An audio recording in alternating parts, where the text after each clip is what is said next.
കർത്താവിൽ പ്രിയരെ, പ്രാർത്ഥിച്ച് ആരംഭിക്കാം. സ്വർഗസ്ഥനായ ഞങ്ങളുടെ പിതാവേ, നിന്റെ തിരുനാമം പരിശുദ്ധമാകപ്പെടണമേ. നിന്റെ രാജ്യം വരയണമേ. നിന്റെ തിരുവിഷ്ടം സ്വർഗത്തിലെ പോലെ ഭൂമിയിലുമാകണമേ. ഞങ്ങൾക്ക് ആവശ്യമാകുന്ന അപ്പം എന്ന് ഞങ്ങൾക്ക് തരണമേ. ഞങ്ങളുടെ കടക്കാരോട് ഞങ്ങൾ ക്ഷമിച്ചതുപോലെ ഞങ്ങളുടെ കടങ്ങളും പാപങ്ങളും ഞങ്ങളോട് ക്ഷമിക്കണമേ. പരീക്ഷയിലേക്ക് ഞങ്ങളെ പ്രവേശിപ്പിക്കരുത്, പിന്നെയോ ദുഷ്ടത ഞങ്ങളെ രക്ഷിച്ചു കൊള്ളണമേ. എന്തുകൊണ്ടെന്നാൽ രാജ്യവും ശക്തിയും മഹത്വവും എന്നേക്കും നിനക്കുള്ളതാകുന്നു. ആമേൻ. കൃപ നിറഞ്ഞ മറിയമേ, നിനക്ക് സമാധാനം. ഞങ്ങളുടെ കർത്താവ് നിന്നോടുകൂടെ സ്ത്രീകളിൽ നീ വാഴ്ത്തപ്പെട്ടവളാകുന്നു. നിന്റെ ഉദരഫലമായ യേശു മിശിഹ വാഴ്ത്തപ്പെട്ടവനാകുന്നു. ശുദ്ധമുള്ള കന്യക മർത്തമറിയമേ, തമ്പുരാന്റെ അമ്മേ, പാപികളായ ഞങ്ങൾക്ക് വേണ്ടി ഇപ്പോഴേ എപ്പോഴും ഞങ്ങളുടെ മരണസമയത്തും ദൈവം തമ്പുരാനോട് അപേക്ഷിച്ചു കൊള്ളണമേ. ആമേൻ. ദൈവതിരുനാമത്തിന് മഹത്വം ഉണ്ടായിരിക്കട്ടെ. കർത്താവിൽ പ്രിയരെ, കഴിഞ്ഞതിന്റെ മുമ്പത്തെ ആഴ്ച നമ്മള് ഇയ്യോബിന്റെ പുസ്തകം 6, 7, 8 അധ്യായങ്ങൾ പഠിക്കുവാനായിട്ട് പരിശ്രമിച്ചു. കഴിഞ്ഞ ആഴ്ച ഒരു തിരക്ക് വന്നതുകൊണ്ടാണ് നമുക്കത് മുന്നോട്ട് കൊണ്ടുപോകാനായിട്ട് പറ്റാതിരുന്നത്. ഇന്ന് 8 മുതൽ 9 മുതൽ 11 വരെയുള്ള അധ്യായങ്ങൾ ചിന്തിക്കുവാനായിട്ട് ആഗ്രഹിക്കുകയാണ്. 8-ാം അധ്യായത്തിൽ നമുക്കറിയാം, അതിന് ശൂഹ്യനായ ബിൽദാദ് ഉത്തരം പറഞ്ഞത് എന്തെന്നാണ്. അതായത് ഇയ്യോബിന്റെ സുഹൃത്തുക്കളിൽ ഒരു വ്യക്തിയാണ് ബിൽദാദ്. ബിൽദാദ് ഇയ്യോബിനോട് പറയുന്ന മറുപടിയായിരുന്നു 8-ാം അധ്യായത്തിൽ.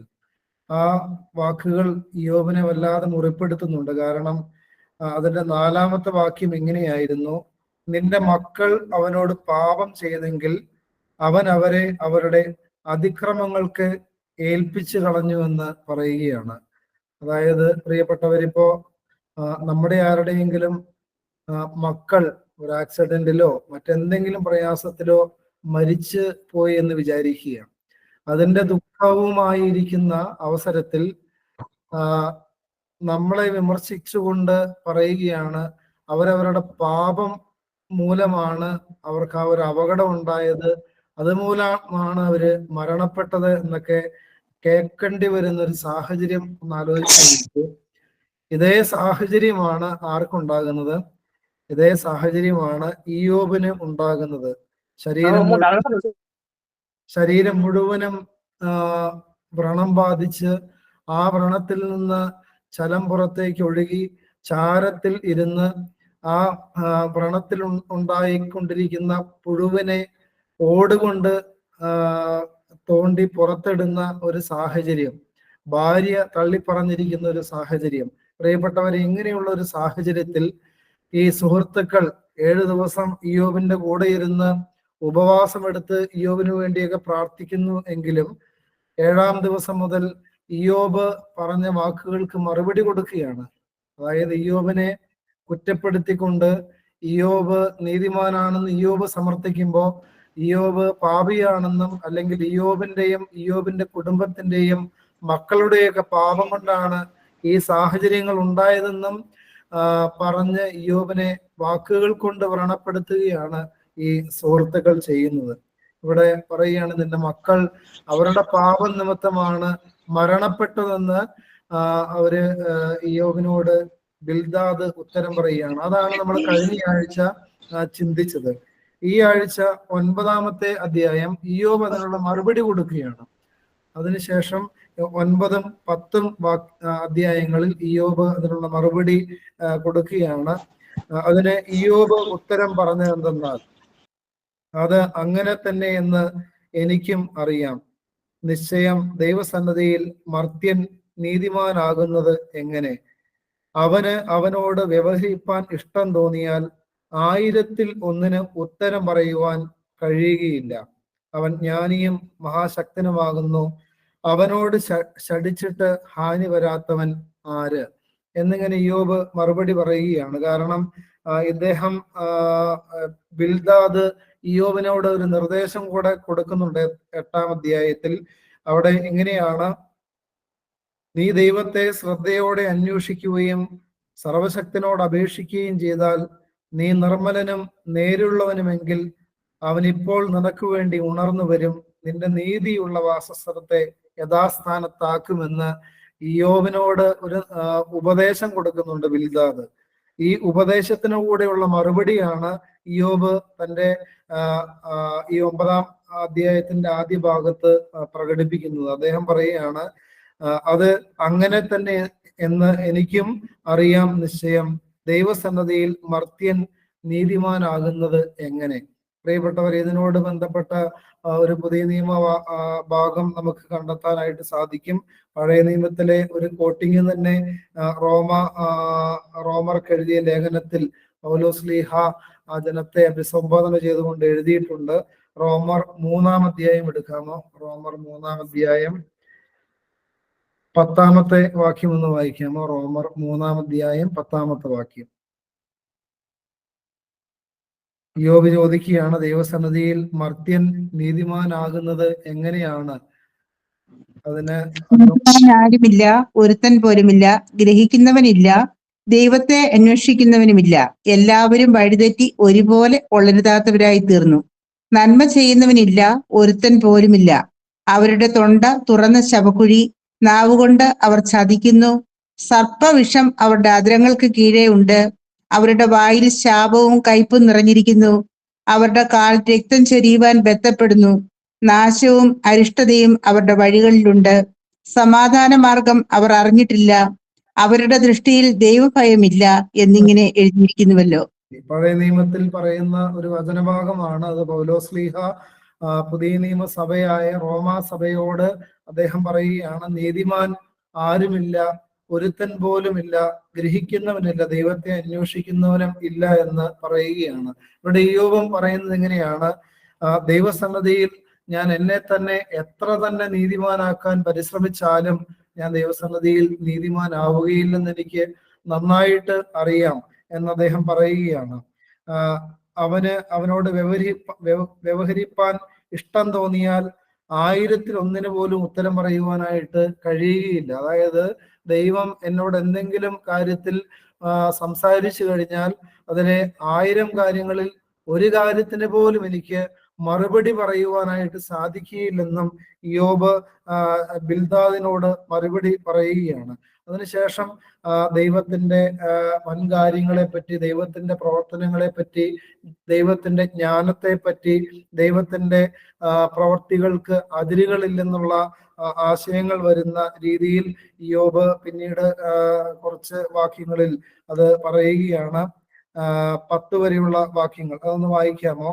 4-ാമത്തെ വാക്യം മുതൽ 10 വരെയുള്ള വാക്യങ്ങൾ ഒന്ന് വായിക്കേ.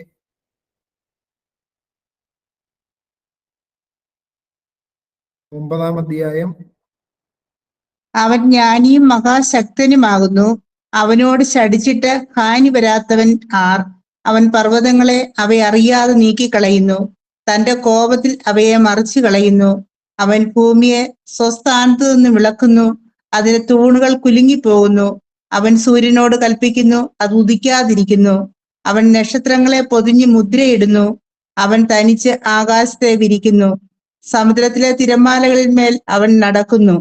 അവൻ സപ്തഷി, മകയിരം, കാർത്തിക ഇവയെയും തെക്കേ നക്ഷത്രമണ്ഡലത്തെയും ഉണ്ടാക്കുന്നു. അവൻ ആരാഞ്ഞുകൂടാത്ത വൻകാര്യങ്ങളെയും എണ്ണമില്ലാത്ത അത്ഭുതങ്ങളെയും ചെയ്യുന്നു. അവൻ ഇയ്യോബ് ദൈവത്തിന്റെ ജ്ഞാനത്തെ പറ്റി, പ്രകൃതിയിൽ ദൈവത്തിന് ചെലുത്താൻ കഴിയുന്ന സ്വാധീനങ്ങളെ പറ്റി, ദൈവത്തിന്റെ വലിമയെ പറ്റി അദ്ദേഹത്തിന്റെ വാക്കുകളിൽ വീണ്ടും ദൈവത്തെ മഹത്വപ്പെടുത്തിക്കൊണ്ട് അദ്ദേഹം പറയുകയാണ്. ഇത്ര വലിയ സഹനങ്ങളിലൂടെ കടന്നു പോയിട്ടും അദ്ദേഹം അങ്ങനെ പറയാനായിട്ട് പരിശ്രമിക്കുന്നുണ്ട്. എന്നിരുന്നാലും പിന്നീട് നമുക്കറിയാം അദ്ദേഹത്തിന്റെ വേദനയുടെ പാരമ്യത്തിൽ അദ്ദേഹം നിരാശനാകുന്നുണ്ട്, ദൈവത്തോട് പരാതി പറയുന്നുണ്ട്, ദൈവത്തോട് കലഹിക്കുന്നുണ്ട്. അത് പിന്നീടുള്ള വാക്യങ്ങളിൽ നമുക്ക് കാണാനായിട്ട് സാധിക്കും. 11-ാമത്തെ വാക്യം ഇങ്ങനെയാണ്, അവൻ എൻ്റെ അരികെ കൂടി കടക്കുന്നു, ഞാൻ അവനെ കാണുന്നില്ല. അതായത് ദൈവത്തിന്റെ സാന്നിധ്യം ഇയ്യോബിന് അനുഭവിക്കാൻ പറ്റുന്നുണ്ട്, പക്ഷേ ദൈവത്തെ കാണുന്നില്ല. പഴയ നിയമത്തിൽ ഇതുപോലെ നമുക്ക് 2 വ്യക്തികളെ കണ്ടെത്താനായിട്ട് സാധിക്കും. ഒന്ന് മോശയും മറ്റേയാള് ഏലിയായുമാണ്. കാരണം മോശ ദൈവത്തെ കാണാനുള്ള ആഗ്രഹം പ്രകടിപ്പിക്കുന്നെങ്കിലും ദൈവത്തെ കാണാനായിട്ട് സാധിക്കുന്നില്ല. ദൈവം കടന്നു പോകുമ്പോൾ പിൻവശത്ത് നിന്ന് മാത്രം ദൈവത്തിന്റെ ഒരു ചൈതന്യം കാണാൻ മാത്രമേ മോശയ്ക്ക് സാധിക്കുന്നുള്ളൂ. അതുപോലെ തന്നെ ഏലിയ ഹോറേബ് പർവ്വതത്തിന്റെ മുകളിൽ 40 ദിനരാത്രങ്ങൾ നോമ്പെടുത്ത് പ്രാർത്ഥിച്ചു കഴിഞ്ഞതിന് ശേഷം ദൈവത്തിന്റെ ശബ്ദം കേൾക്കുന്നുണ്ട്. ഏലിയ, നീ ഇവിടെ എന്താണ് ചെയ്യുന്നതെന്നുള്ള ആ ഒരു ആഹ്വാനം കേൾക്കുന്നുണ്ടെങ്കിലും ദൈവത്തെ കാണാൻ ഏലിയായിക്കും കഴിയുന്നില്ല. അതേ ഒരു സാഹചര്യം തന്നെയാണ് ഇവിടെ ഇയ്യോബും പങ്കുവെക്കുന്നത്. അവൻ എൻ്റെ അരികെ കൂടി കടക്കുന്നു, ഞാൻ അവനെ കാണുന്നില്ല.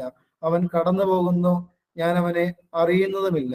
അങ്ങനെ ഇയ്യോബ് അദ്ദേഹത്തിന്റെ ഒരു ആത്മീയ രഹസ്യം അദ്ദേഹം പങ്കുവെക്കുകയാണ്. ദൈവത്തിന്റെ സാന്നിധ്യം എനിക്ക് അനുഭവിക്കാൻ പറ്റുന്നുണ്ടെങ്കിലും ദൈവത്തെ കാണാനോ ദൈവത്തിന്റെ മുഖം കണ്ട് സംതൃപ്തനാകാനോ എനിക്ക് കഴിയുന്നില്ലെന്ന് അദ്ദേഹം പറയുകയാണ്. അവൻ പറിച്ചെടുക്കുന്നു, ആർ അവനെ തടുക്കും? നീ എന്ത് ചെയ്യുന്നുവെന്ന് ആർ ചോദിക്കും? ദൈവം തന്റെ കോപത്തെ പിൻവലിക്കുന്നില്ല, രഹബിന്റെ തുണയാളികൾ അവന് വഴങ്ങുന്നു. അപ്പോ ഈ രഹബിന്റെ തുണയാളികൾ അവന് വഴങ്ങുന്നു എന്ന് പറഞ്ഞു കഴിയുമ്പോൾ പഴയ നിയമത്തിൽ രഹബ് അല്ലെങ്കിൽ രാഹാബ് എന്നൊക്കെ പറയുമ്പോൾ നമ്മുടെ മനസ്സിലേക്ക് കയറി വരുന്നത് യോശുവയെ സഹായിക്കുന്ന വേശ്യയായി ഇരുന്ന രാഹാബ് എന്ന ഒരു സ്ത്രീയാണ് നമ്മുടെ മനസ്സിലേക്ക് കടന്നു വരികയുള്ളൂ. ആ രാഹാബ് അല്ല, മറിച്ച് ഇത് ഇയ്യോബിന്റെ കാലഘട്ടത്തിൽ ഉണ്ടായിരുന്ന ഒരു ദൈവസങ്കല്പം, വിജാതീയരുടെ ഇടയിൽ ഉണ്ടായിരുന്ന ഒരു ദൈവ സങ്കല്പമാണ്, ഒരു തിന്മ നിറഞ്ഞ ഒരു ദൈവസങ്കല്പമാണ് രഹബ് എന്ന് പറയുന്നത്. അതായത് തിന്മയുടെ ഒരു മൂർത്തിഭാവമാണ് രഹബ്. ഈ രഹബിന്റെ തുണയാളികൾ അവന് വഴങ്ങുന്നു എന്ന് പറയുമ്പോൾ അതുപോലും ദൈവത്തിന്റെ മുമ്പിൽ കീഴടങ്ങിയാണ് നിൽക്കുന്നതെന്ന് ഇയ്യോബ് ഇവിടെ പറയുകയാണ്. അതിനുശേഷം 16-ാമത്തെ വാക്യം ഒന്ന് വായിക്കാമോ? 16-ാമത്തെ വാക്യം 15 ഒന്ന് വായിക്കാമോ?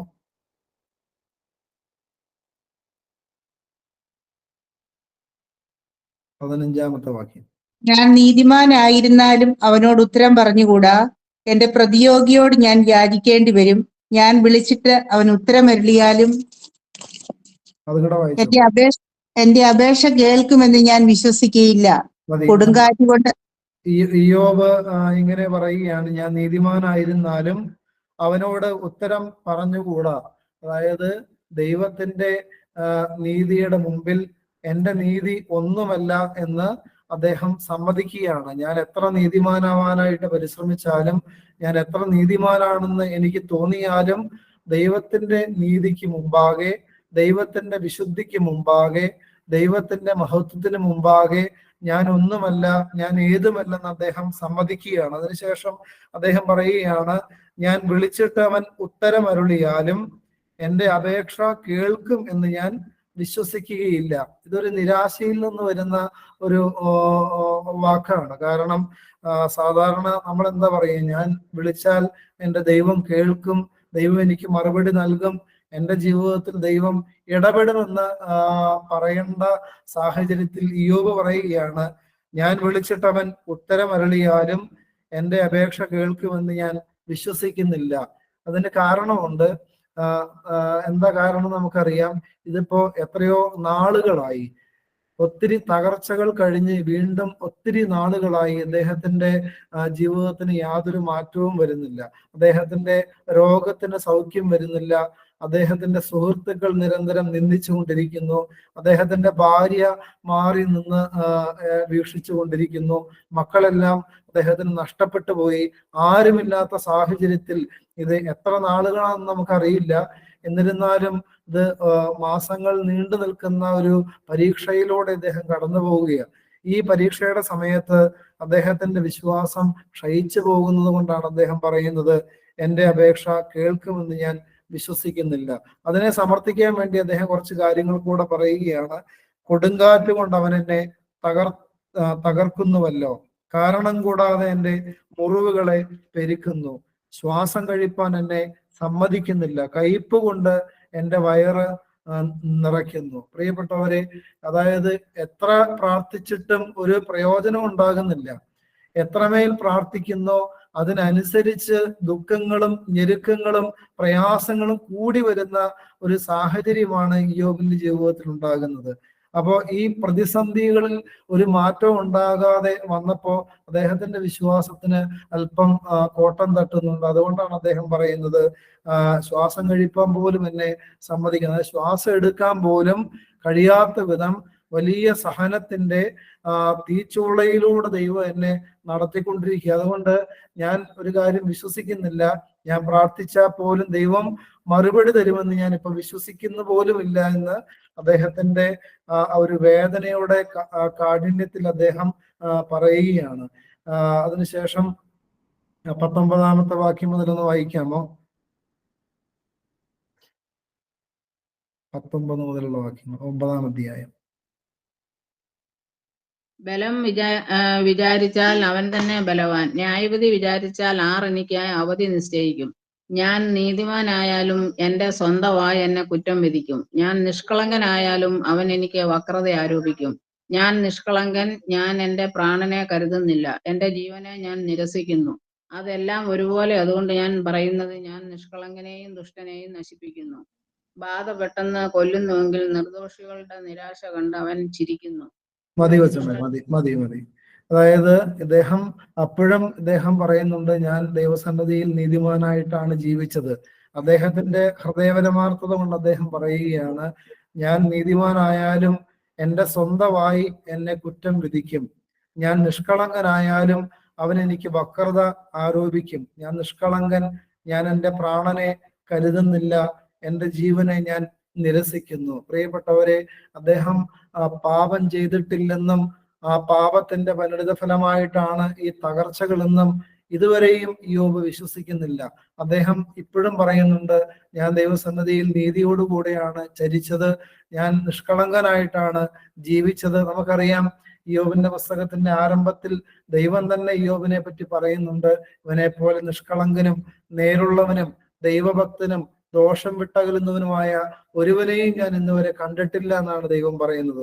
പിന്നെ പൈശാചിക പരീക്ഷയുടെ സമയത്ത് ദൈവം അനുവദിക്കുന്ന സഹനങ്ങൾ വന്നപ്പോ ഇതെല്ലാം, ഈ സുഹൃത്തുക്കളെല്ലാം പൈശാചിക പ്രേരണ മൂലം ഇയ്യോബാണ് പാപം ചെയ്തത്. ഇയ്യോബിന്റെ മേൽ ഈ കുറ്റാരോപണങ്ങൾ വന്നപ്പോ അദ്ദേഹം അതിനെ എതിർത്തുകൊണ്ട് പറയുകയാണ്, ഞാൻ നീതിമാനായാലും എന്റെ സ്വന്തമായി എന്നെ കുറ്റം വിധിക്കും, ഞാൻ നിഷ്കളങ്കനായാലും അവൻ എനിക്ക് വക്രത ആരോപിക്കുമെന്ന് പറയുകയാണ്. പ്രിയപ്പെട്ടവരെ, അതിനുശേഷം 24-ാമത്തെ വാക്യം ഒന്ന് വായിക്കാമോ? ഭൂമി ദുഷ്ടന്മാരുടെ കയ്യിൽ ഏൽപ്പിച്ചിരിക്കുന്നു, അതിലെ ന്യായാധിപന്മാരുടെ മുഖം അവൻ മൂടിക്കളയുന്നു. അത് അവനല്ലെങ്കിൽ പിന്നെ ആര്? എന്റെ ആയുഷ്കാലം ഓട്ടാളിനേക്കാൾ വേഗം പോകുന്നു, അത് നന്മ കാണാതെ ഓടിപ്പോകുന്നു. ഭൂമി ദുഷ്ടന്മാരുടെ കയ്യിൽ ഏൽപ്പിച്ചിരിക്കുന്നു.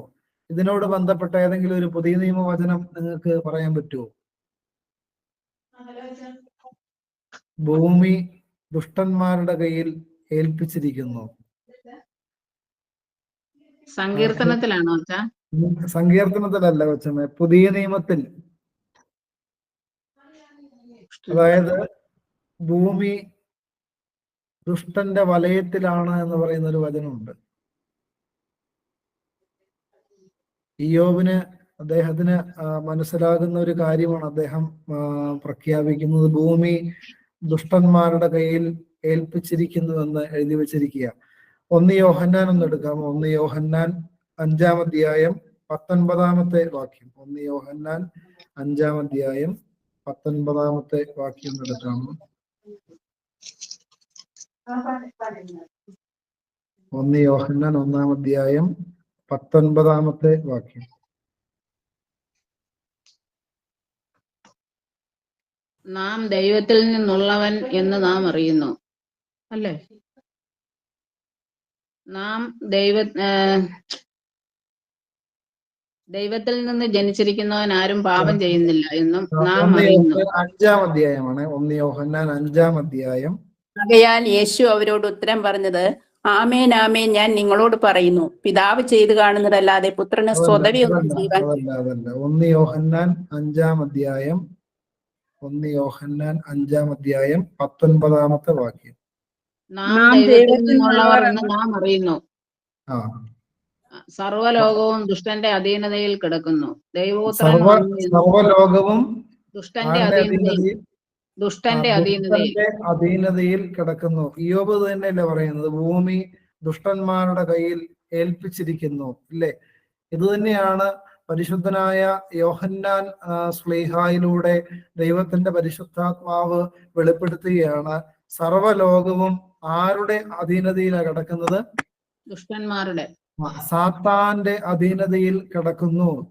അതായത് ഈ ലോകത്തിൽ പിശാചിന് എന്തുണ്ട്? അധികാരമുണ്ടെന്ന് ആര് വെളിപ്പെടുത്തുകയാണ്?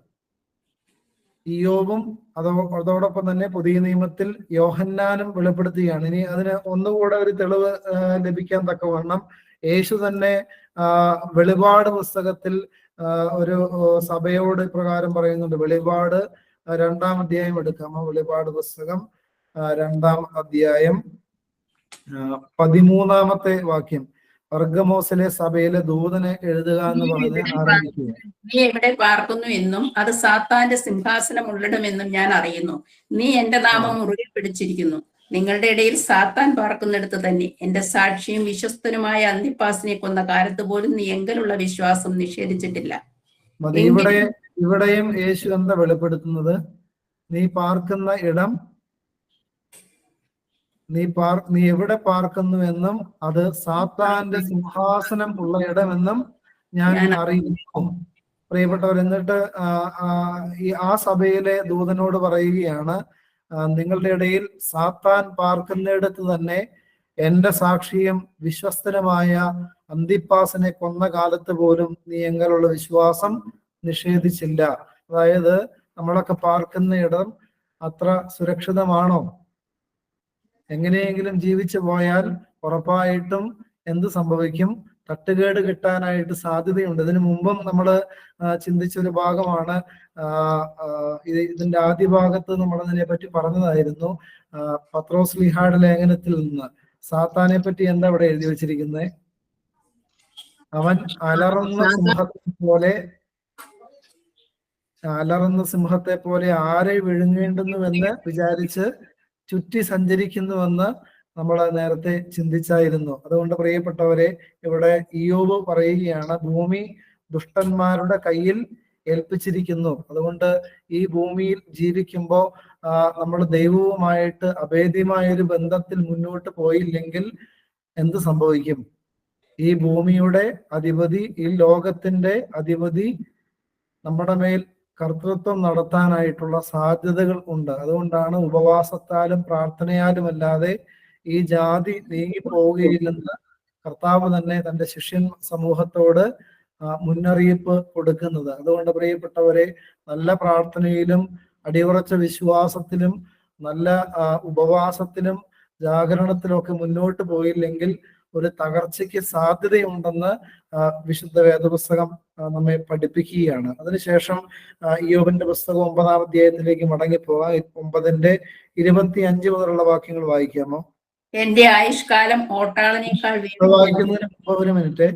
ഇനി അങ്ങോട്ട് അദ്ദേഹത്തിന്റെ നിരാശ കലർന്ന വാക്കുകളാണ് നമുക്ക് ആ അധ്യായത്തിൽ മുഴുവനും, ഈ അധ്യായത്തിലും അതെ അടുത്ത അധ്യായത്തിലും നമുക്ക് വായിച്ച് കേൾക്കാനായിട്ട് സാധിക്കുക. അതൊന്ന് വായിച്ചു. എന്റെ ആയുഷ്കാലം ഓട്ടാളനേക്കാൾ വേഗം പോകുന്നു. അത് നന്മ കാണാതെ ഓടിപ്പോകുന്നു. അത് ഓട കൊണ്ടുള്ള വള്ളം പോലെയും ഇരയെ റാഞ്ചുന്ന കഴുകനെ പോലെയും കടന്നു പോകുന്നു. ഞാൻ എന്റെ സങ്കടം മറന്നു മുഖവിഷാദം കളഞ്ഞു. പ്രസന്നതയോടെ ഇരിക്കുമെന്ന് പറഞ്ഞാൽ ഞാൻ എന്റെ വ്യസനമൊക്കെയും ഓർത്ത് ഭയപ്പെടുന്നു. നീ എന്നെ നിർദോഷിയായി എണ്ണുകയില്ലെന്ന് ഞാൻ അറിയുന്നു. എന്നെ കുറ്റം വിധിക്കുകയേ ഉള്ളൂ. പിന്നെ ഞാൻ പ്രയത്നിക്കുന്നതിനെന്തിന്?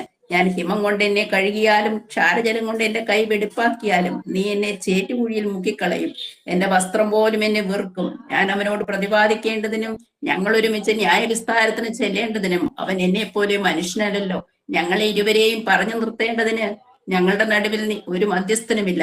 അവൻ തന്റെ വടിയെങ്കിൽ നിന്ന് നീക്കട്ടെ. അവന്റെ ഘോരത്വം എന്നെ പേടിപ്പിക്കാതിരിക്കട്ടെ. അപ്പോൾ ഞാൻ അവനെ പേടിക്കാതെ സംസാരിക്കും. ഇപ്പോൾ എന്റെ സ്ഥിതി അങ്ങനെയല്ലല്ലോ. മതി. പ്രിയപ്പെട്ടവരെ, ഇവിടെ എൻ്റെ ആയുഷ്കാലം ഓട്ടാളനേക്കാൾ വേഗം ഓടുന്നു. ഓട്ടാളം എന്ന് പറഞ്ഞാൽ ഓട്ടക്കാരനേക്കാൾ വേഗം പോകുന്നു, അത് നന്മയെ കാണാതെ ഓടിപ്പോകുന്നു. ഇങ്ങനെ തുടർന്ന് അദ്ദേഹത്തിന്റെ ജീവിതത്തിൽ പ്രത്യാശയില്ലാത്ത വാക്കുകളാണ് ഇവിടെ പങ്കുവെക്കുന്നത്. അതിനുശേഷം 10-ാം അധ്യായത്തിലേക്ക് പ്രവേശിക്കുകയാണ്. 10-ാം അധ്യായത്തിന്റെ ആദ്യത്തെ വാക്യം ഇങ്ങനെയാണ്: എൻ്റെ ജീവൻ എനിക്ക് വെറുപ്പായി തോന്നുന്നു, ഞാൻ എൻ്റെ സങ്കടം തുറന്നു പറയും, എൻ്റെ മനോവ്യസനത്താൽ ഞാൻ സംസാരിക്കും. അദ്ദേഹത്തിന്റെ ജീവിതത്തെ പറ്റി, അദ്ദേഹത്തിന് ഇപ്പോൾ ഉണ്ടായിരിക്കുന്ന വൈകാരികമായ അവസ്ഥ എന്ന് പറയുന്നത് സ്വന്തം ജീവിതത്തോട് വെറുപ്പാണ്. അതായത് നിരാശയാണ് ഇപ്പോൾ ജീവിതത്തെ ഭരിച്ചുകൊണ്ടിരിക്കുന്നത്. കാരണം അദ്ദേഹത്തിന്റെ ജീവിതത്തിൽ നാളുകളായിട്ട് വിട്ടുമാറാത്ത സഹനത്തിന്റെ, വേദനയുടെ, ഒറ്റപ്പെടലിന്റെ ഒക്കെ അവസ്ഥ അദ്ദേഹത്തിന് അസഹ്യമായി തീർന്നിരിക്കുകയാണ്. ദൈവം തന്നു, ദൈവം എടുത്തു, ദൈവത്തിന്റെ നാമം മഹത്വപ്പെടട്ടെ എന്ന് പറഞ്ഞ് ദൈവത്തെ മുറുകെ പിടിച്ചവനായിരുന്നെങ്കിലും അദ്ദേഹത്തിന് ഇപ്പോ അല്പം പരാതികളും പ്രയാസങ്ങളും നിരാശയും ഒക്കെ അദ്ദേഹത്തെ ബാധിച്ചിരിക്കുന്നതായിട്ട് നമുക്ക് കണ്ടെത്താനായിട്ട് സാധിക്കും. കാരണം വാക്കുകൾ കൊണ്ട് താങ്ങി നിർത്തേണ്ട ഭാര്യയും സുഹൃത്തുക്കളും എല്ലാം എന്താ ചെയ്തുകൊണ്ടിരിക്കുന്നത്? സാത്താന്റെ ഉപകരണങ്ങളായിട്ട് അവർ മാറ്റപ്പെട്ടിരിക്കുകയാണ്. തൂങ്ങിച്ചാവാനായിട്ട് ഭാര്യ പറയുന്നു, നിന്റെ മക്കൾ മരിച്ചത് അവരുടെ പാപം കൊണ്ടാണെന്നും നിന്റെ പാപം കൊണ്ടാണ് ഈ സഹനങ്ങളും ഈ തകർച്ചകളും നിന്റെ ജീവിതത്തിൽ വന്നതെന്നും നിരന്തരം രാപ്പകൽ ഇത് കേട്ടുകൊണ്ടിരിക്കുകയാണ്. അതിന്റെ കൂടെ ശരീരത്തിലും ഒക്കെ, മനസ്സിലും ആത്മാവിലും ഒട്ടനവധി വേദനകൾ അനുഭവിച്ചു കൊണ്ടിരിക്കുമ്പോൾ ഈ മനുഷ്യന്റെ മനസ്സ് നിരാശ കൊണ്ട് നിറയുകയാണ്. അതുകൊണ്ടാണ് അദ്ദേഹം പറയുന്നത്, എൻ്റെ ജീവൻ എനിക്ക് വെറുപ്പായി തോന്നുന്നു, ഞാൻ എൻ്റെ സങ്കടം തുറന്നു പറയും, എൻ്റെ മനോവ്യസനത്തിൽ ഞാൻ സംസാരിക്കും. തുടർന്ന് വായിക്കാമോ 2 മുതലുള്ള വാക്യങ്ങൾ? ഞാൻ ദൈവത്തോട് പറയും, എന്നെ കുറ്റം വിധിക്കരുതേ, എന്നോട് വ്യവഹരിപ്പാൻ സംഗതി എന്ത്, എന്നെ അറിയിക്കണമേ. പീഡിപ്പിക്കുന്നതും നിന്റെ കൈപ്പണിയെ തുച്ഛീകരിക്കുന്നതും ദുഷ്ടന്മാരുടെ ആലോചനയിൽ പ്രസാദിക്കുന്നതും നിനക്ക് യോഗ്യമോ? മാംസനേത്രങ്ങളോ നിനക്കുള്ളത്?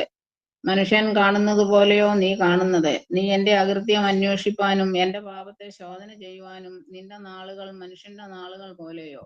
നിന്നാണ്ടുകൾ മർത്യന്റെ ജീവകാലം പോലെയോ? ഞാൻ കുറ്റക്കാരനല്ല എന്ന് നീ അറിയുന്നു. നിന്റെ കയ്യിൽ നിന്ന് വിടുവിക്കുന്നവൻ ആരുമില്ല. നിന്റെ കൈ എന്നെ ഉരുവാക്കി എന്നെ മുഴുവനും ചമച്ചു. എന്നിട്ട് നീ എന്നെ നശിപ്പിച്ചു കളയുന്നു. നീ എന്നെ കളിമണ്ണുകൊണ്ടെന്ന പോലെ മെനഞ്ഞു എന്നോർക്കണമേ. നീ എന്നെ വീണ്ടും പൊടിയാക്കി കളയുമോ? നീ എന്നെ പാലുപോലെ പകർന്നു തൈര് പോലെ ഉറകൂടുമാറാക്കിയല്ലോ. ത്വക്കും മാംസവും നീ എന്നെ ധരിപ്പിച്ചു. അസ്ഥിയും ഞരമ്പും കൊണ്ട് എന്നെ മെടഞ്ഞിരിക്കുന്നു. ജീവനും കൃപയും നീ എനിക്ക് നൽകി. നിന്റെ കടാക്ഷം എന്റെ ശ്വാസത്തെ പരിപാലിക്കുന്നു.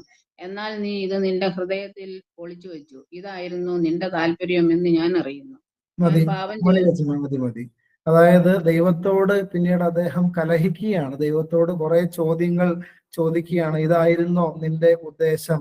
അതായത് 13-ാമത്തെ വാക്യം വായിച്ചാൽ അത് കൺക്ലൂഡ് ചെയ്ത് അദ്ദേഹം പറയുകയാണ്, എന്നാൽ നീ ഇത് നിന്റെ ഹൃദയത്തിൽ ഒളിച്ചു വെച്ചു, ഇതായിരുന്നു നിന്റെ താല്പര്യം എന്ന് ഞാൻ അറിയുന്നു. അതായത് എന്നെ കളിമണ്ണ് കൊണ്ട് മെനഞ്ഞ് ഈ ഭൂമിയിലേക്ക് സൃഷ്ടിച്ചു വിട്ട് ഈ തകർച്ചകളിലൂടെ കടത്തിവിടുക എന്നുള്ളതായിരുന്നു നിന്റെ താല്പര്യമെന്ന് ഞാൻ ഇപ്പോ മനസ്സിലാക്കുകയാണെന്ന് ദൈവത്തോട് കലഹിച്ച് പരാതി പറഞ്ഞ് അദ്ദേഹത്തിന്റെ മനോവ്യസനത്തിൽ അദ്ദേഹം ദൈവത്തോട് പറയുകയാണ്.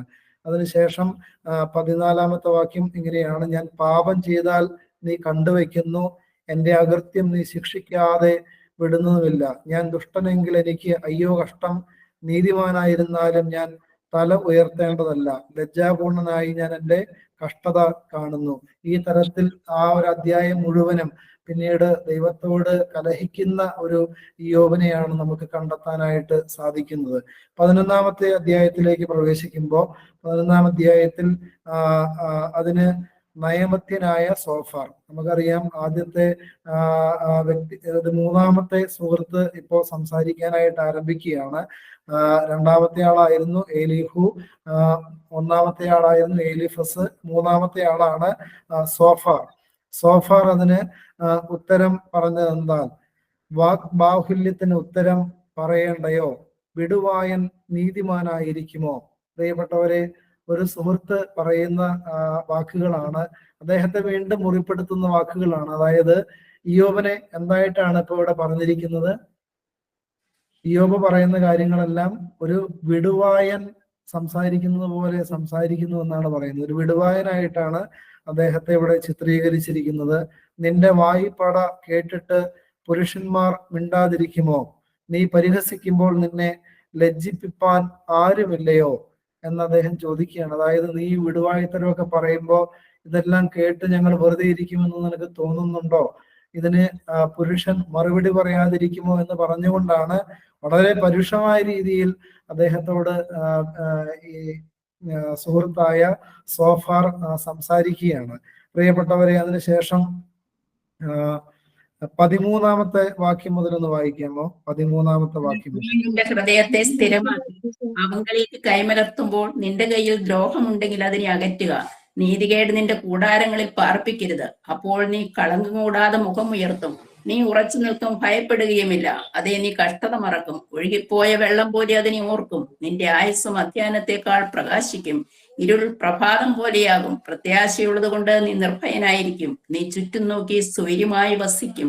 നീ കിടക്കും, ആരും നിന്നെ ഭയപ്പെടുത്തുകയില്ല. പലരും നിന്റെ മമത അന്വേഷിക്കും, എന്നാൽ ദുഷ്ടന്മാരുടെ കണ്ണ് മങ്ങിപ്പോകും. ശരണം അവർക്ക് പോയി പോകും. പ്രാണനെ വിടുന്നത് അത്രേ അവർക്കുള്ള പ്രത്യാശ.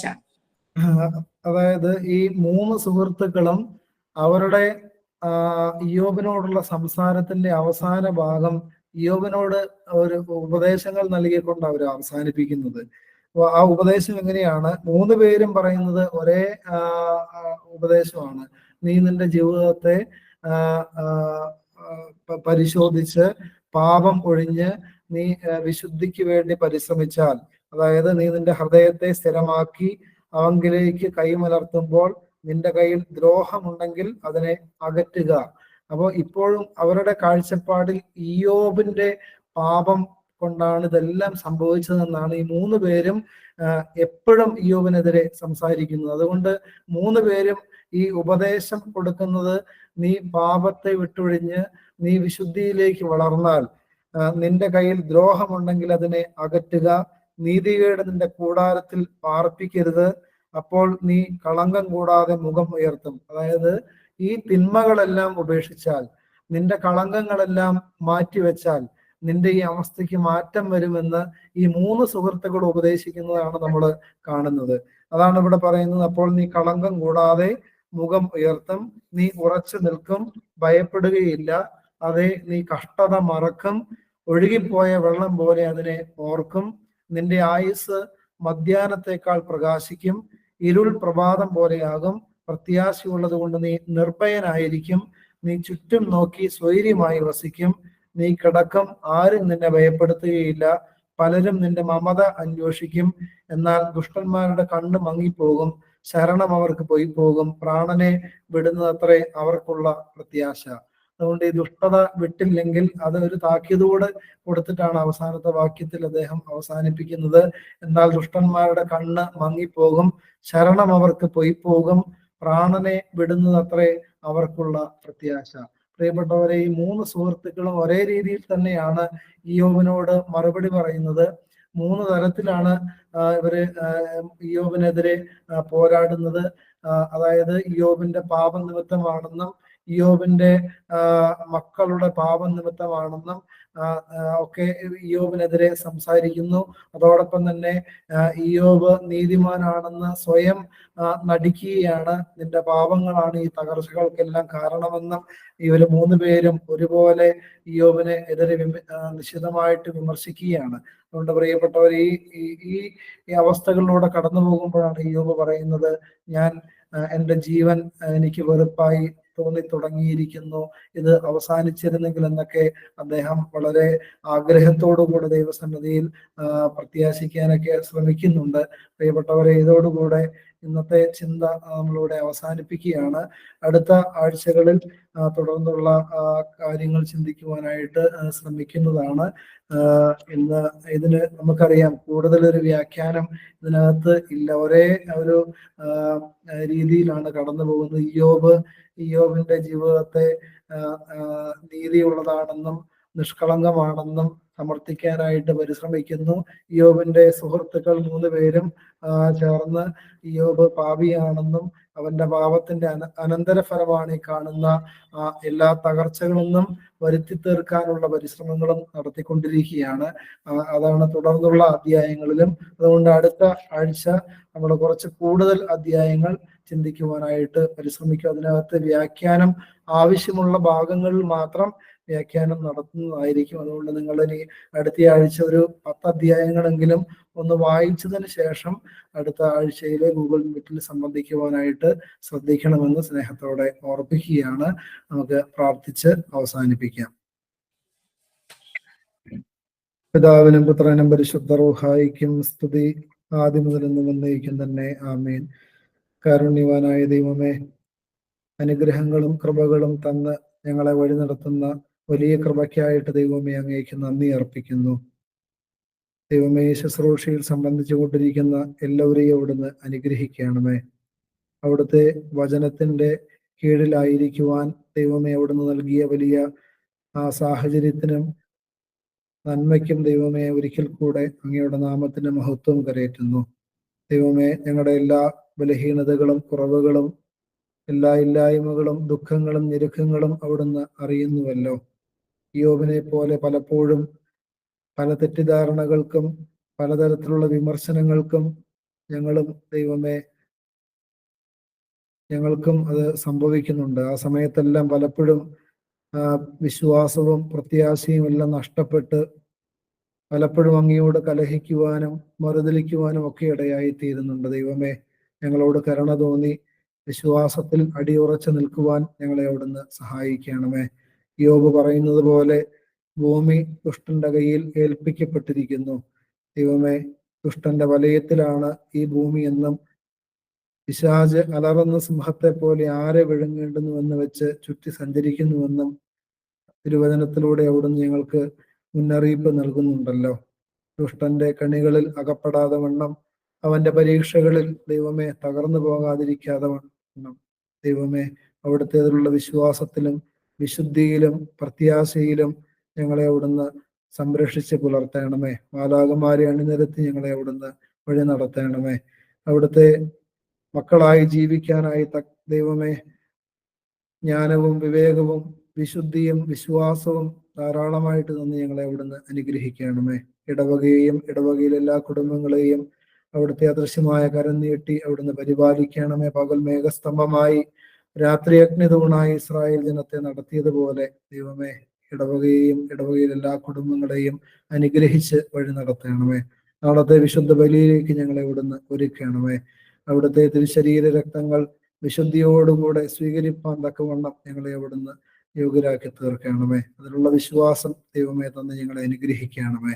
പരിശുദ്ധ അമ്മേ മാതാവേ, അവിടുത്തെ ജനന പെരുന്നാളിന്റെ നാളുകളിലേക്ക് ഞങ്ങൾ പ്രവേശിക്കുന്നു. ഏറ്റവും അനുഗ്രഹകരമായ രീതിയിൽ ഉചിതമായ രീതിയിൽ അമ്മയുടെ ജന്മദിനം ആഘോഷിക്കുവാനും ഈ 8 നോമ്പ് അനുഗ്രഹകരമായി ഏറ്റെടുത്ത് ഞങ്ങളുടെ കുടുംബങ്ങളെല്ലാം അതിലൂടെ അനുഗ്രഹിക്കപ്പെടുവാനും പരിശുദ്ധ സഭ അനുഗ്രഹിക്കപ്പെടാനും സഭാപിതാക്കന്മാരും വൈദികരും എല്ലാം അനുഗ്രഹിക്കപ്പെടാൻ വേണ്ടി പരിശുദ്ധ അമ്മയെ ഞങ്ങൾക്ക് എല്ലാവർക്കും വേണ്ടി അമ്മ പ്രാർത്ഥിക്കണമേ. സകല പരിശുദ്ധന്മാരും ശുദ്ധിമതികളുമേ ഞങ്ങൾക്ക് വേണ്ടി അപേക്ഷിക്കണമേ. ദൈവമേ, ഞങ്ങളിൽ നിന്ന് വാങ്ങിപ്പോയ എല്ലാ പൂർവികരെയും അബ്രഹാമ്യ ഭവനങ്ങൾ പാർപ്പിച്ച് ആശ്വസിപ്പിക്കണമേ.